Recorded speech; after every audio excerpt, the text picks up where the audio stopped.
Hello friends, welcome to my channel Rajiv Infotech. आज के इस वीडियो में मैं आप लोगों को झारखंड पंचायत सचिव का official model paper set 2 solve करके दिखाऊंगा। आप लोगों के प्रैक्टिस के लिए मैंने 5 प्रैक्टिस सेट बनाया है, जिसका लिंक मैंने डिस्क्रिप्शन बॉक्स में दे दिया है।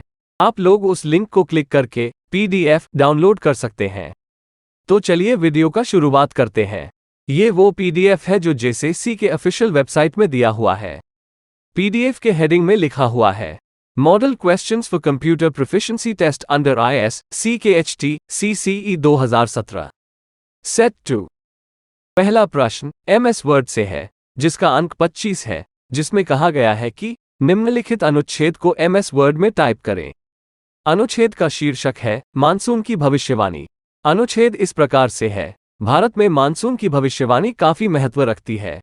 इसकी अहमियत का अंदाजा इसी से लगाया जा सकता है कि ये देश की कृषि पैदावार और अर्थव्यवस्था की दिशा तय करती है। महंगाई, विकास दर के साथ साथ शेयर बाजार पर भी इसका खासा असर होता है। अतः कमजोर मानसून की आहट कई चेहरों, खासतौर से अन्नदाताओं को उदास कर जाती है। भारत की करीब 60% आबादी अब भी अपनी आजीविका के लिए कृषि पर निर्भर है तथा सिंचाई का प्रमुख साधन वर्षा ऋतु की बारिश है। इस भविष्यवाणी से यह आकलन किया जाता है कि खरीफ की फसल कितनी लहलहाएगी तथा कृषकों की आय में कितनी वृद्धि होगी। MS वर्ड का पहला प्रश्न है, MS वर्ड खोलें तथा उपर्युक्त पैराग्राफ कृतिदेव 010 फॉन्ट में टंकित करें। इसके शीर्षक को बोल्ड करें तथा उसका फॉन्ट साइज 20 करें। अनुच्छेद का फॉन्ट साइज 16 करें। तो सबसे पहले आप अनुच्छेद को MS वर्ड में फॉन्ट कृतिदेव 010 में टाइप कर लें। इसके बाद आप शीर्षक को सिलेक्ट करें और इसको बोल्ड करने के लिए आप फॉन्ट सब मेन्यू में B के ऊपर क्लिक करें, जिससे शीर्षक बोल्ड हो जाएगा। आप शीर्षक को बोल्ड करने के लिए Ctrl+B का भी यूज कर सकते हैं। इसके बाद अनुच्छेद का फॉन्ट साइज 16 करने के लिए आप पहले अनुच्छेद को सिलेक्ट करें और फिर font size drop down button को क्लिक करें और यहां पर 16 लिखकर कीबोर्ड पर एंटर बटन दबा दें। इससे अनुच्छेद का फॉन्ट साइज 16 हो जाएगा। दूसरे प्रश्न में कहा है कि टंकित शीर्षक को बीच सेंटर में रखें तथा टंकित अनुच्छेद का उचित संरेखण जस्टिफाइड अलाइनमेंट करें। ये करने के लिए पहले आप शीर्षक को सेलेक्ट करें, फिर पैराग्राफ सब मेन्यू में जाकर सेंटर बटन को क्लिक कर दें। इससे शीर्षक सेंटर में आ जाएगा। आप चाहें तो Ctrl+A का भी यूज कर सकते हैं। इसके बाद अनुच्छेद का अलाइनमेंट जस्टिफाइड करने के लिए पहले आप अनुच्छेद को सेलेक्ट करें, फिर पैराग्राफ सब मेन्यू में जाकर जस्टिफाई बटन को क्लिक कर दें। इससे अनुच्छेद सेंटर्ड अलाइंड हो जाएगा। आप Ctrl+J का भी यूज कर सकते हैं। दूसरा प्रश्न MS एक्सेल से है, जिसका अंक 25 है, जिसमें कहा गया है नीचे दिए गए निर्देशों के साथ MS एक्सेल का प्रयोग कर वर्कशीट डिजाइन करें। ये एक टेबल दिया गया है, जिसको आपको हूबहू वर्कशीट पर टाइप करना है और दिए गए निर्देशों के अनुसार फॉर्मेट करना है। नेक्स्ट क्वेश्चन MS एक्सेल का है, जिसमें कहा गया है कि नीचे दिए गए निर्देशों के साथ MS एक्सेल का प्रयोग कर वर्कशीट डिजाइन करें। तो सबसे पहले वर्कशीट में जो दिया गया उसको आप ध्यान से देख लें, ताकि आपको एक नज़र में पता चल जाए कहाँ पे कैसा क्या लिखना है और कैसा फॉर्मेटिंग करना है। तो आप देखेंगे जो शीर्षक है वो टोटल 4 रोज में लिखा गया है और वो मर्ज्ड है। तो आपको मैक्सिमम 4 रो को मर्ज करना ही पड़ेगा और इसमें टोटल 6 कॉलम है। तो सबसे पहले हम लोग अपने एक्सेल सीट में जाते हैं और यहाँ से 4 रो को सिलेक्ट करते हैं। सिलेक्ट करने के बाद हम लोग इसको मर्ज कर देंगे, मर्ज एंड सेंटर कर देंगे, तो ये मर्ज एंड सेंटर हो जाएगा। वैसे ही करके 6 कॉलम हमें टोटल ऐसा मर्ज एंड सेंटर करना है। ये तीसरा कॉलम मर्ज एंड सेंटर हुआ, फिर चौथा, फिर पांचवा और लास्ट में 6th वाला को भी हम लोग मर्ज एंड सेंटर कर देंगे। इसके बाद देखिए जो शीर्षक है वो हिंदी में लिखा गया है, तो हमें इसे कुतुदेव 010 में करना पड़ेगा। तो सिलेक्ट करने के बाद मैं इसका फॉन्ट को कुतुदेव 010 में कन्वर्ट कर देता हूँ, ताकि मैं जो भी टाइप करूँ वो हिंदी में ही टाइप हो। तो पहले लिखा हुआ है व्यय का विवरण, तो मैंने पहले से ही इंटर कर रखा हूँ, तो मैं इसको जस्ट कॉपी पेस्ट कर दूंगा ताकि हम लोग का टाइम थोड़ा बचे। तो मैं इसे कॉपी करके यहाँ पे इसको पेस्ट कर दे रहा हूँ।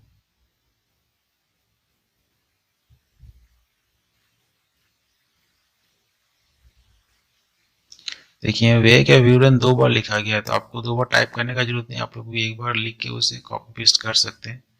और सेंटर अलाइन और मिडिल अलाइन भी करना है, साथ ही साथ रैप टेक्स्ट भी कर दीजिएगा, ताकि एक ही सेल में सारा आप जो भी लिखें एक ही सेल में रहे। तो सेकंड कॉलम को मैं यहाँ पे पेस्ट कर रहा हूँ। देखिए ये पूरा लाइन में नहीं ले रहा है, क्योंकि मैंने रैप टेक्स्ट कर रखा है। तो मैं क्या करूँगा, इसमें रैप टेक्स्ट को पहले हटा दूंगा और इस क्लिक करूँगा तो ये हट जाएगा, और कर्सर को एकदम लास्ट में ले जाके डबल क्लिक कर दूंगा तो ये सेल अपने आप बढ़ जाएगा। जहाँ तक टेक्स्ट है वहीं तक वो बढ़ जाएगा। उसके बाद second column, third column sorry, जो लिखा हुआ है इसको कॉपी करता हूँ और मैं इसको यहाँ पे पेस्ट कर दे रहा हूँ। और फोर्थ कॉलम में भी लिखा हुआ मैं इसको यहाँ पेस्ट कर देता हूँ।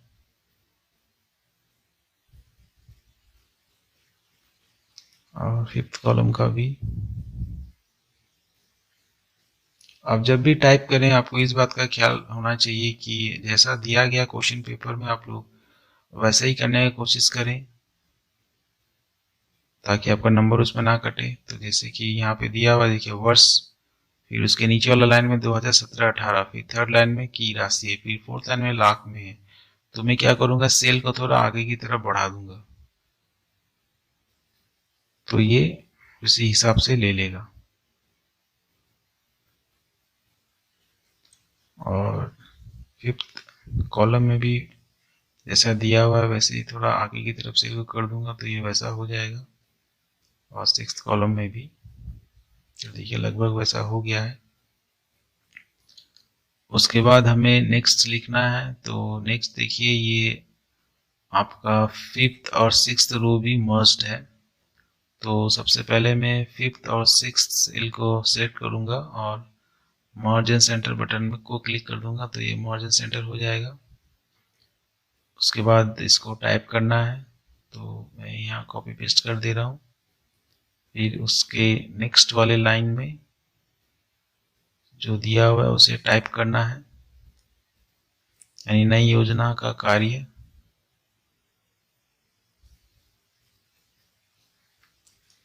इसको फिफ्थ रो में टाइप करना है, तो मैं यहाँ इसको पेस्ट कर रहा हूँ।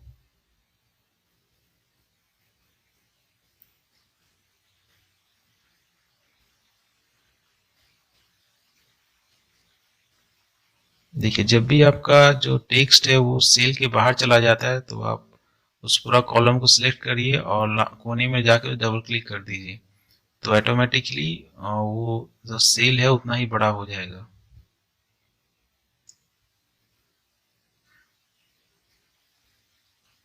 उसके बाद आपको ऐसे ही टाइप करते रहना है।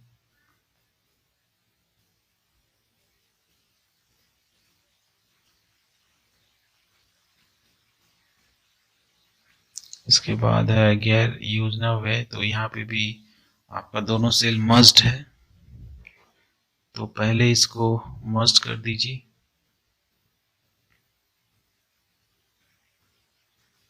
और फिर जो लिखा हुआ उसको यहाँ पे टाइप कर दीजिए।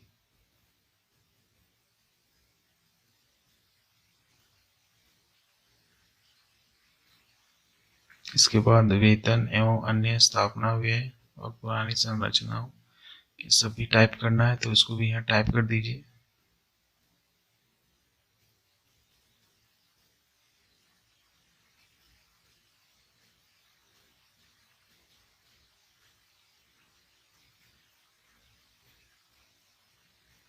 देखिए अभी भी टेक्स्ट सेल के बाहर जा रहा है, तो फिर मैं वापस पूरा कॉलम को सिलेक्ट करूंगा और लास्ट में ले जाके डबल क्लिक कर दूंगा, तो ये ऑटोमेटिकली सेल उतना बड़ा हो जाएगा।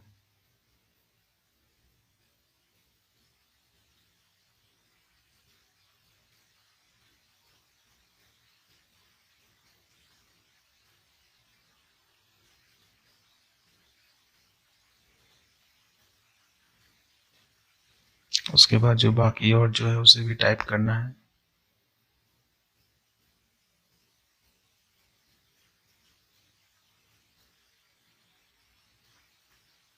देखिए लास्ट वाला भी टेक्स्ट सेल के बाहर चला गया तो उससे पूरा कॉलम को सिलेक्ट करने के बाद लास्ट की तरफ ले जाके डबल क्लिक कर देना है, तो ये ऑटोमेटिकली इतना बड़ा हो जाएगा।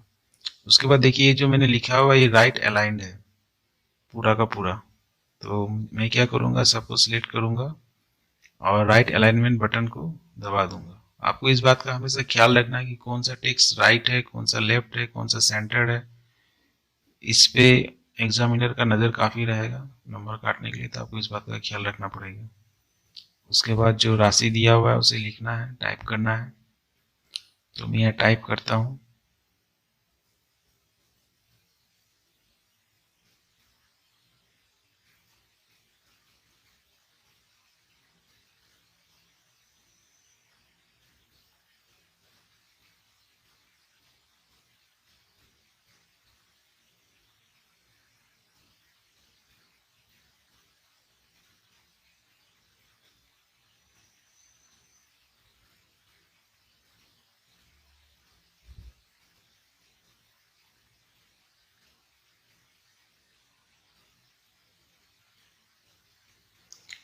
तो मेरा लगभग पूरा टाइपिंग हो गया है और ये सेंटर अलाइंड है जो नंबर से, तो मैं इसे सिलेक्ट करने के बाद इसको सेंटर अलाइंड कर दूंगा। उसके बाद देखिए हमें ये टोटल निकालना, कुल योजना व्यय और बाकी ये जो भी ब्लैंक्स है उसको भरना है फॉर्मूला लगा के। तो सबसे पहले इसका जो क्वेश्चन कहा गया है कि फॉन्ट साइज 14 होना चाहिए जो भी टेबल के अंदर है, तो मैं सबसे पहले सब सिलेक्ट करूंगा और पूरा सिलेक्ट करने के बाद मैं इसका फॉन्ट साइज को 14 कर दूंगा। तो अभी फॉन्ट साइज 16 दिख रहा है, तो मैं घटा दूंगा तो ये 14 हो जाएगा। तो देखिए फॉन्ट साइज कम करने पे कुछ टेक्स्ट ऊपर नीचे हो गया है, तो मैं उसको एडजस्ट कर दूंगा। जैसे ये रो, इस रो 4th नंबर रो का थोड़ा बड़ा कर दूंगा, तो ये पूरा अभी दिखने लगेगा। तो आपको ये सब भी फॉर्मेटिंग करते रहना पड़ेगा। उसके बाद सेंटर अलाइन कहा गया शीर्षक का, तो हमने पहले ही कर दिया। बैकग्राउंड नीले रंग, तो ये हम लोग बाद में करेंगे क्योंकि पहले हम लोग को फॉर्मूला लगाना है।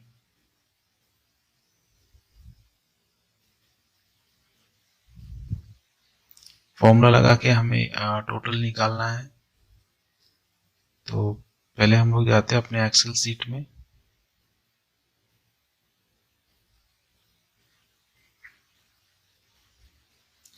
नहीं तो चाहे आप पहले भी कर सकते हैं, उसमें कोई दिक्कत नहीं है। ये सेंटर अलाइन मैं आपको दिखा दे रहा हूँ, ऐसे सेंटर अलाइन होता है। और तो पहले हम लोग टोटल निकाल लेते हैं, तो उसको सेल को सिलेक्ट करेंगे और ऑटो सम बटन को दबा देंगे, तो ये ऑटोमेटिकली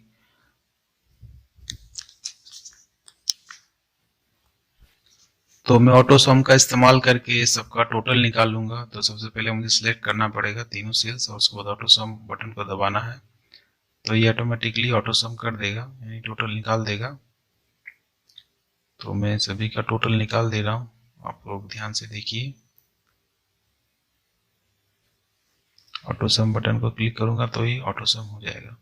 उसके बाद हमें कुल व्यय निकालना है जिसमें लिखा हुआ है योजना प्लस गैर योजना व्यय। तो जहाँ पे योजना का टोटल है और गैर योजना का टोटल है, इसको मुझे प्लस करना है, तो इसके लिए मैं सबसे पहले लगाऊंगा इक्वल टू और योजना प्लस, उसके बाद गैर योजना का सेल को सिलेक्ट करूंगा और इंटर दबा दूंगा, तो ये ऑटोमेटिकली प्लस हो जाएगा। उसके बाद उसको ड्रैग कर दूंगा नेक्स्ट कॉलम में, तो ये ऑटोमेटिकली उसका भी प्लस हो जाएगा। उसके बाद मुझे वृद्धि या कमी निकालना है, तो उसके लिए मैं इक्वल टू सबसे पहले लगाऊंगा और 2018-19 का जो है उसको सिलेक्ट करूंगा सेल को, और 2017-18 का सेल को सिलेक्ट करूंगा और इंटर दबा दूंगा, तो ये वृद्धि या कमी दिखा देगा। तो जो कमी है वो माइनस में दिखाएगा और वृद्धि तो प्लस में दिखाएगा, तो प्लस तो नहीं नजर आएगा मगर वो प्लस में है। और परसेंटेज निकालना है, तो उसके लिए जो वृद्धि या कमी है उसको सिलेक्ट करूंगा, पहला ईयर का जो भी है टोटल उसको, और मल्टीप्लाई कर दूंगा 100 के साथ, तो ये परसेंटेज निकाल देगा और उसको नीचे तक ड्रैग कर दूंगा, तो ये हम लोग का परसेंटेज निकल गया।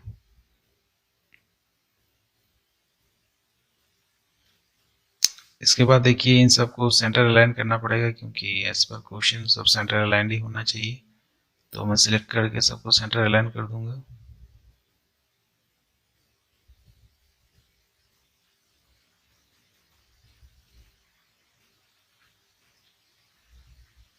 इसके बाद कहा गया था कि जो शीर्षक है उसका बैकग्राउंड नीले रंग का होना चाहिए।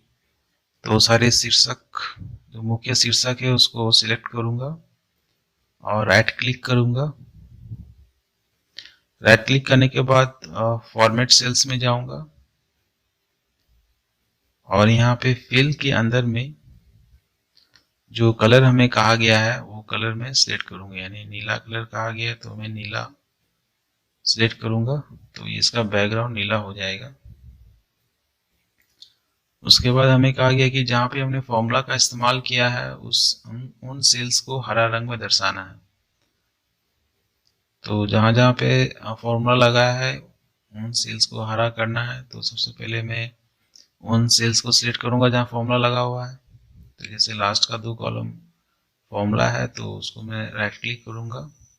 सिलेक्ट करने के बाद फॉर्मेट सेल्स में जाऊंगा और यहाँ से फिल के अंदर में हरा कलर को सिलेक्ट कर लूंगा। तो ये हरा हो जाएगा।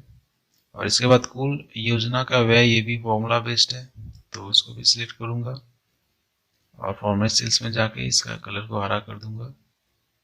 उसके बाद कुल गैर योजना व्यय, और नीचे वाला भी, ये भी फॉर्मूला है, इसमें फॉर्मूला लगा हुआ है तो फॉर्मूला सेल्स में जाके हरा रंग सिलेक्ट कर दूंगा। तो इनका बैकग्राउंड हरा हो जाएगा।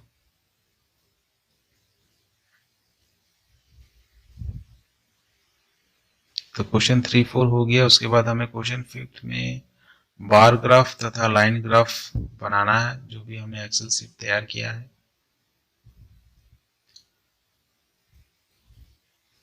इसका सैंपल हमें नीचे दिया गया है कि इस तरह से होना चाहिए। तो हमें अपना जो चार्ट है वो ऐसा ही बनना चाहिए। और एक्चुअली में ये बार ग्राफ नहीं है, ये कॉलम ग्राफ है। तो बार ग्राफ हॉरिजेंटल होता है, कॉलम वर्टिकल होता है। तो सबसे पहले हम लोग अपना डेटा को सिलेक्ट करेंगे, यानी ये जो सैंपल में दिया गया है कि नई योजना का कार्य से लेके कुल व्यय, ये डेटा रेंज है हम लोग का। तो हम लोग उसी रेंज को सिलेक्ट करेंगे और वर्ष 2017, 18, 19 इसको सिलेक्ट करना है। तो इस बात का हमें ख्याल रखना है कि हम लोग का रेंज क्या है। तो सबसे पहले हम लोग रेंज देख लेंगे, उसके बाद हम लोग अपना सिलेक्शन करेंगे। जैसे कि इस में लास्ट का 2 कॉलम और पहले का 1 कॉलम रेंज हम लोग का नहीं है तो उसको सिलेक्ट हम लोग नहीं करेंगे। तो हम लोग अपना रेंज को सिलेक्ट करेंगे। उसके बाद इंसर्ट में जाएंगे। इंसर्ट में जाने के बाद हम लोग कॉलम जो चार्ट है उसको सिलेक्ट करेंगे और पहला वाला कॉलम का है उसको सिलेक्ट कर लेंगे। तो देखिए इसमें एक गड़बड़ हो रहा है कि ये 0 से काफ़ी दूर चला जा रहा है जो चार्ट, क्योंकि यहाँ पे 0 से काफ़ी नज़दीक है और यहाँ पर 0 से काफ़ी दूर चला जा रहा है। तो इसका सोल्यूशन ये है कि ये जो व्यय का विवरण है इसको ये 2 एक्स्ट्रा मान ले रहा है। तो मैं इसको डिलीट कर देता हूँ फिलहाल के लिए और फिर दोबारा से पूरे अपना रेंज को सिलेक्ट करता हूँ और इंसर्ट में जाता हूँ और कॉलम चार्ट को सिलेक्ट करता हूँ। तो अभी देखिए ये ले लिया है वैसा, लेकिन इसका फॉन्ट बदल गया है। तो फॉन्ट को चेंज करने के लिए वापस होम रिबन में जाऊंगा और यहाँ से मैं सिलेक्ट करके फॉन्ट को कृतिदेव 010 बना दूंगा। तो कृतिदेव 0 मैं लिखूंगा, टाइप करूंगा तो ऑटोमेटिकली आ जाएगा। उसके बाद इस चार्ट को मैं कट करूंगा Ctrl+X का मदद से और दूसरा सीट में जाकर इसको पेस्ट कर दूंगा। और इसका साइज जैसा छोटा बड़ा हो सके अपने अनुसार इसको कर सकते हैं, उसमें कोई दिक्कत का बात नहीं है।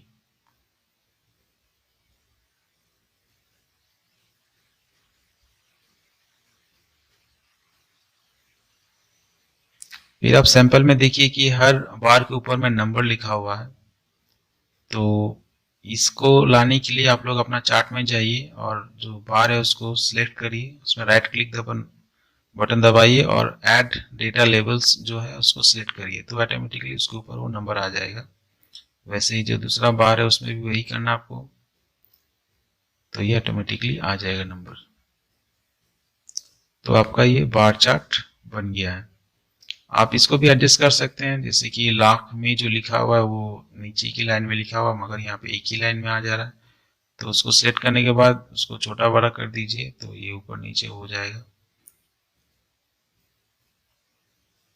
तो हम लोग का जैसा दिया गया था सैंपल में हम लोग ने लगभग वैसा कर दिया, मगर इसका कलर देखिए, कलर इसका अलग है, तो आप कलर भी चाहे चेंज कर सकते हैं। तो उसके लिए आपको क्या करना पड़ेगा, जो बार है उसको पहले सिलेक्ट करिए, राइट क्लिक करिए, उसके बाद देखिए यहाँ पे कलर दिख रहा है शेप फिल, इसको दबाइए और जो भी कलर वहां दिया हुआ जैसे हरा कलर था उसको आप यहाँ से सिलेक्ट कर लीजिए तो ये हरा कलर हो जाएगा। और दूसरा बार रेड कलर का है, रेड या ब्राउन जो भी है उसको सिलेक्ट करिए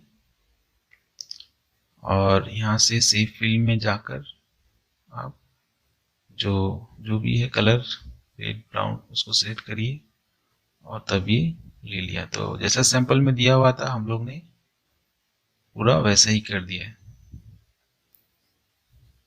तो हम लोग का बार ग्राफ हो गया। नेक्स्ट क्वेश्चन में हमें लाइन ग्राफ बनाना है सेम एक्सेल सीट में। तो सबसे पहले हम लोग अपने एक्सेल सीट में जाएंगे और जो हम लोग का डेटा रेंज है उसको सिलेक्ट करेंगे। सिलेक्ट करने के बाद इंसर्ट रिबन को दबाएंगे और यहाँ से जो हम लोग का लाइन चार्ट है उसको सिलेक्ट करेंगे। तो पहला वाला को सिलेक्ट कर लेंगे तो ये हम लोग का लाइन चार्ट आ गया। इसका फॉन्ट को चेंज करेंगे, होम में जाएंगे और फॉन्ट में जाकर इसका फॉन्ट कुर्तीदेव 010 कर देंगे। फिर उसके बाद इसको कट करेंगे इस चार्ट को Ctrl+X का मदद से और यहाँ पे दूसरा सीट में ले जाके इसको पेस्ट कर देंगे और इसको थोड़ा रिसाइज कर देंगे, थोड़ा छोटा बड़ा जैसे दिखने में दिखे ठीक से उस तरह का कर देंगे। तो ये हम लोग का लाइन चार्ट बन गया है। अभी देखते हैं कि जो सैंपल में और उसमें क्या क्या दिया हुआ है। तो इसमें देखिए सब में नंबर लिखा हुआ है तो उसको सेम वही करना है। पहले कोई भी लाइन को सिलेक्ट करना है, राइट क्लिक करना है और ऐड डेटा लेवल्स को क्लिक कर देना तो सारे नंबर्स आ जाएंगे। दूसरी लाइन के साथ भी वैसे ही करना है, सिलेक्ट करने के बाद right click add data levels तो ये नंबर आ जाएगा उसके ऊपर।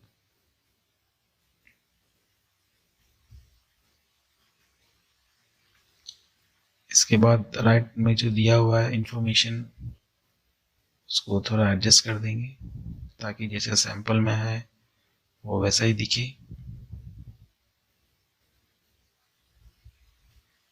इसके बाद देखिए यहाँ पे बॉक्स बॉक्स बना हुआ है तो इसको एक्चुअली बोलते हैं ग्रिड लाइंस। तो ग्रिड लाइंस कैसे करके लाते हैं मैं आपको बता देता हूँ। आपको इसको सिलेक्ट करना है चार्ट को, चार्ट टूल्स के अंदर में आपको लेआउट बटन मिलेगा, यहाँ पे देखिए ग्रिड लाइंस लिखा हुआ है, इसको आप लोग क्लिक करिए। क्लिक करने के बाद जो नीचे वाला बटन है उसको दबाइए, प्राइमरी वर्टिकल ग्रिड लाइंस और मेजर ग्रिड लाइंस को सिलेक्ट करिए। तो देखिए ये बॉक्स बन गया, ग्रिड लाइंस आपका बन गया। तो जैसा सैंपल में दिया हुआ है वैसे ही हम लोग ने बना दिया है।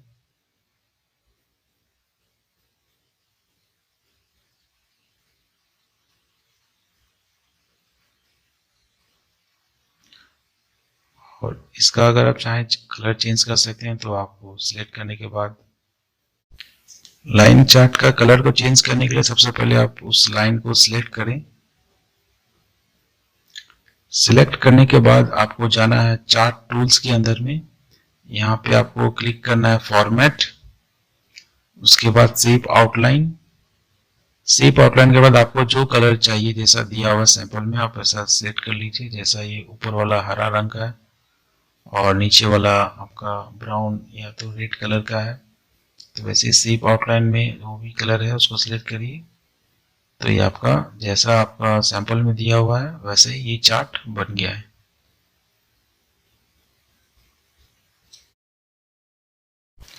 कुछ कुछ चीज एक्सेल सीट का छूट गया था, जैसे टेबल के ऊपर का हेडिंग का विभाग की विवरणी और यहाँ का 2 सेल्स मैंने मर्ज नहीं किया था। तो इसका रीजन भी मैं आपको बता दूंगा कि मैंने पहले मर्ज क्यों नहीं किया था।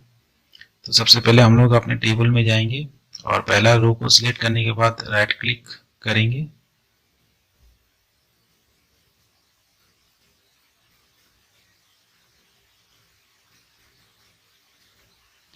फिर यहाँ पे हम लोग इंसर्ट जो ऑप्शन आ रहा है उसको क्लिक करेंगे, तो एक रो यहाँ पे आ जाएगा और ऊपर के जितने सेल्स है मैं उसको मर्ज कर दूंगा क्योंकि वैसे ही वहां पे दिया हुआ है।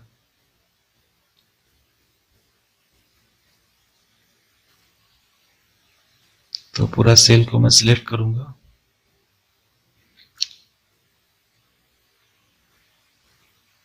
आपको वैसे ही टाइप करना है।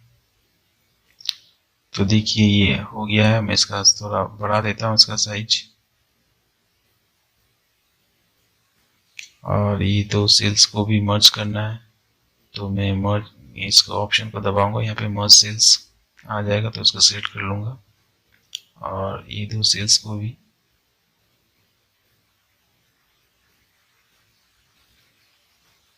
तो यहाँ पे एक साथ नहीं ले रहा है तो मुझे सिंगल सिंगल लेना पड़ेगा। मर्ज इन सेंटर को क्लिक करूंगा तो यहाँ पे मर्ज सेल्स का ऑप्शन दिखा देगा। तो वैसे ही मैं मर्ज कर दूंगा इसको। तो ये मर्ज हो गया और इसमें हमें व्यय का विवरण भी लिखना है। इसको लिखना मत भूलिएगा। इसको लिखने के बाद आपको उसको सेव करना है ताकि ये पूरा हम लोग का सेव हो जाए।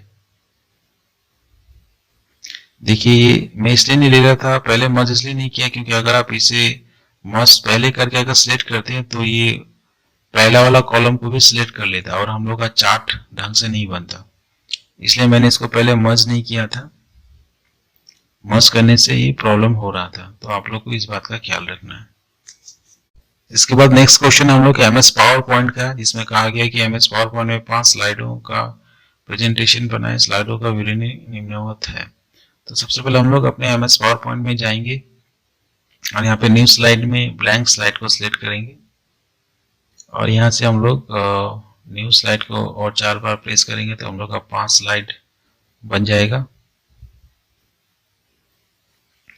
इसके बाद हमें पहला स्लाइड में आना है। पहला स्लाइड में हमें क्या क्वेश्चन दिया कि पहले पढ़ लेते हैं।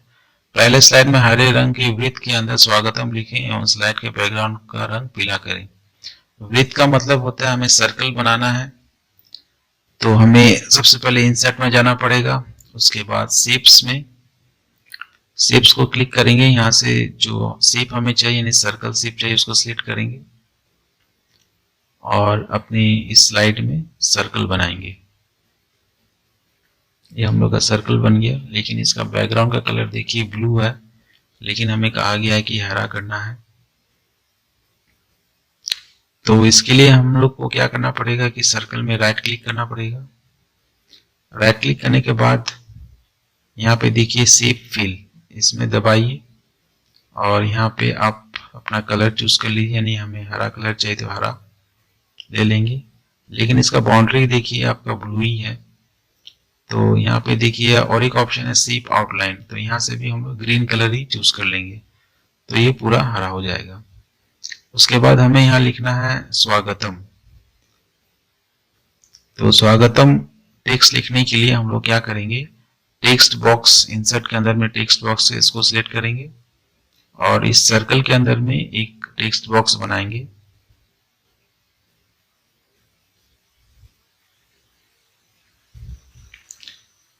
उसके बाद हम यह स्वागतम लिखेंगे।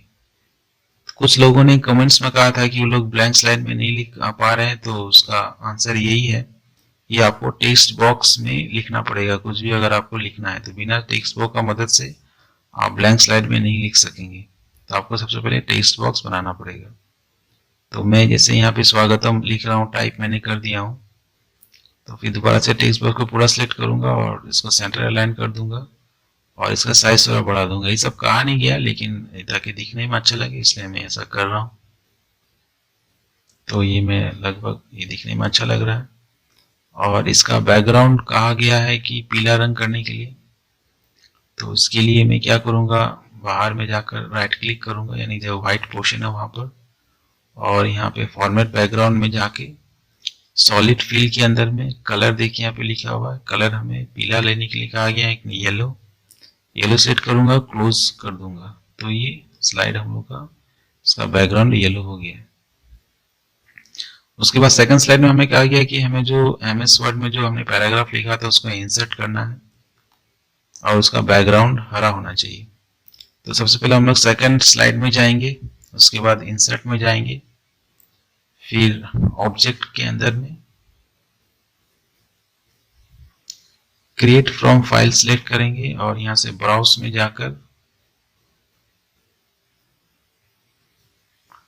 हमने जहाँ पे अपना फाइल सेव किया होगा वहां पे उसको सिलेक्ट करना पड़ेगा, यानी जैसे मैंने अपना फाइल डेस्कटॉप में सेव रखा हूँ तो मैं उस फोल्डर को सिलेक्ट करने के बाद अपना एमएस वर्ड का फाइल को सिलेक्ट करूंगा और ओके दबा दूंगा, उसका लिंक यहाँ पे आ जाएगा, उसके बाद ओके दबा दूंगा। तो हम लोग का पूरा पैराग्राफ इस सेकंड स्लाइड में आ गया। उसके बाद हमें कहा गया है कि इसका बैकग्राउंड को हरा करने के लिए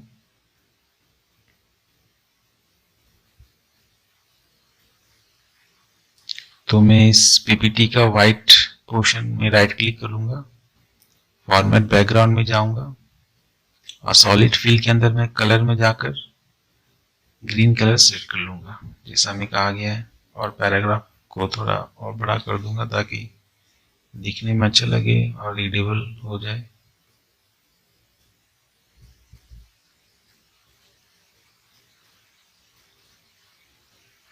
उसके बाद थर्ड में कहा गया कि एक्सेल सीट में जो हमने इंटर किया था उसका बार ग्राफ को थर्ड स्लाइड में रखना है।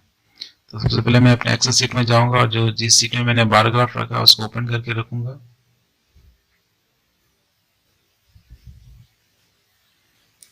उसके बाद वैसे ही करना है, इंसर्ट में जाना है, ऑब्जेक्ट के अंदर में क्रिएट फ्रॉम फाइल, ब्राउज और उस पाथ को बता देना है, यानी मैंने डेस्कटॉप में रखा है अपना फोल्डर, उस फोल्डर को सिलेक्ट करने के बाद उस फाइल को सिलेक्ट करूंगा जिसमें मेरा चार्ट है और ओके दबा दूंगा तो उसका लिंक उसमें आ जाएगा। तो ये हम लोग का बार ग्राफ इस सीट में आ गया है।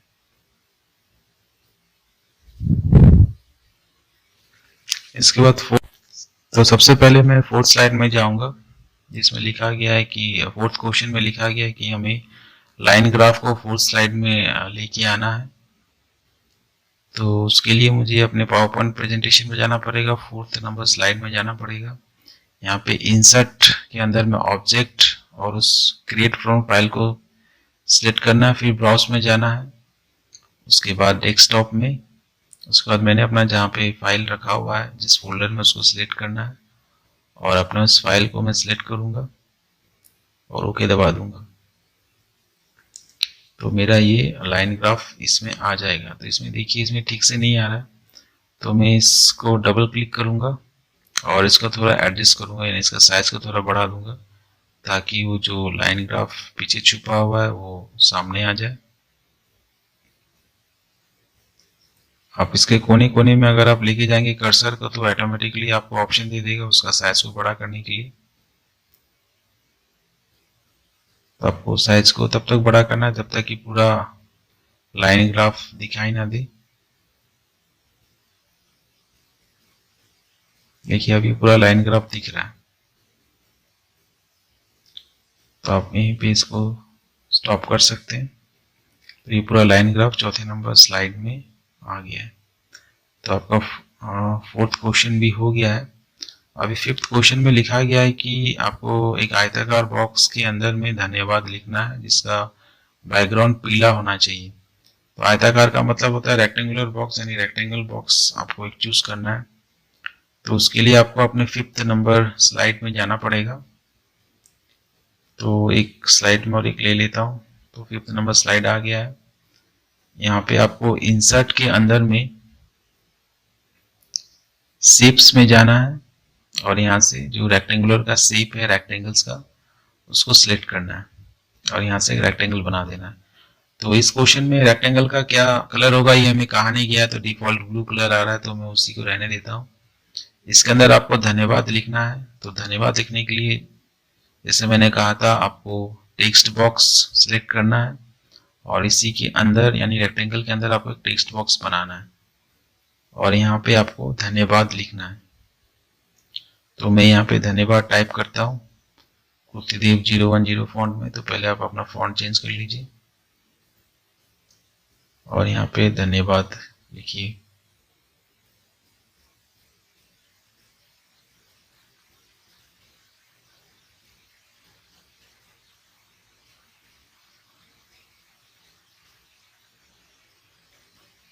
और सेंटर अलाइन कर दीजिए। ऐसा कुछ कहा नहीं है, लेकिन इसका फॉन्ट भी बढ़ा दीजिए ताकि दिखने में अच्छा लगे।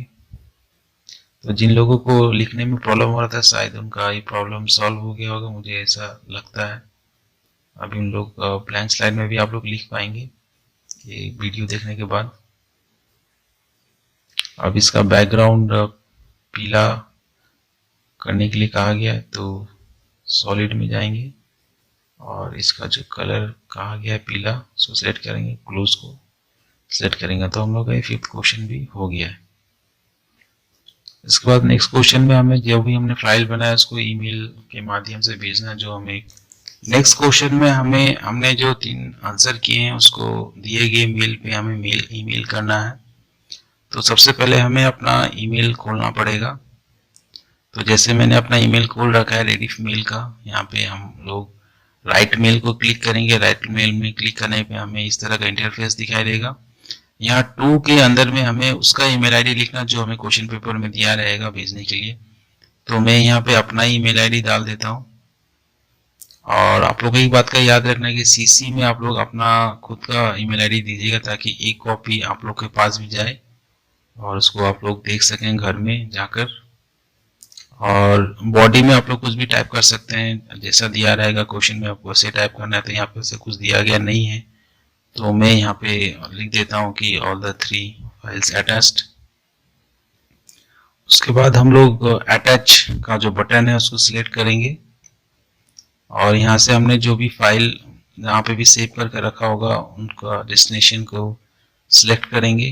तो डेस्कटॉप के अंदर में मेरा सारा फाइल्स है, तो मैं उसको सिलेक्ट करके सारा फाइल्स को मैं सिलेक्ट कर दूंगा, यानी वर्ड, एक्सेल और पावर पॉइंट का।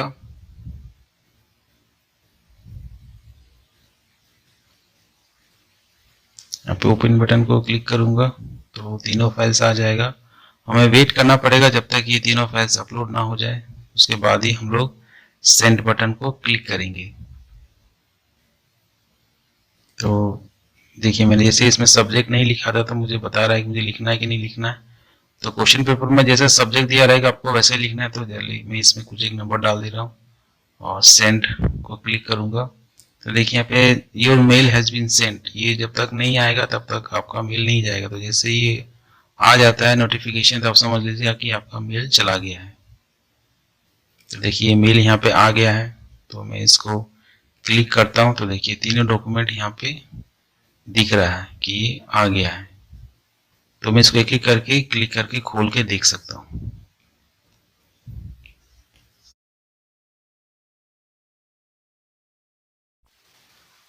Thanks for watching my video. Please मेरे वीडियो को शेयर भी करें और लाइक भी करें। और अगर मेरा वीडियो पसंद आए तो प्लीज मेरे चैनल को सब्सक्राइब भी करें। Thank you.